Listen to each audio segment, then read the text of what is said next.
السلام علیکم ویورز، آج ہم قرآن و حدیث اور اسلامی تعلیمات میں ایک مسلم رہنما یعنی کہ اسکاٹ لینڈ کے مسلم وزیر اعظم حمزہ یوسف کے بارے میں کہ وہ کہاں سے ہیں، ان کا تعلق کہاں سے ہے۔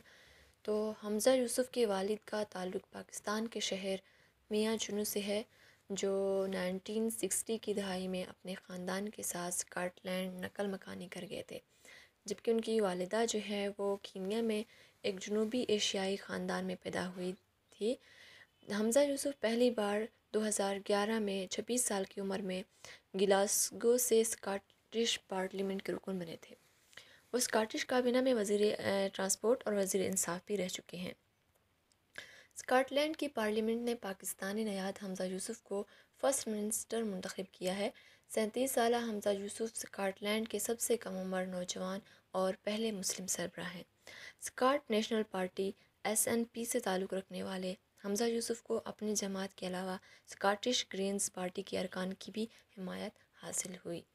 انہوں نے اپنی تقریر کے دوران کہا کہ میں آپ کے سامنے کسی مغربی جمہوری قوم کے پہلے مسلمان سربراہ کی حیثیت سے کھڑا ہوں۔ ووٹنگ کے دوران ان کے مقابلے میں 3 اپوزیشن رہنما کھڑے ہوئے، مگر انہیں معلوم تھا کہ ان کی کامیابی کے بہت کم امکانات ہیں۔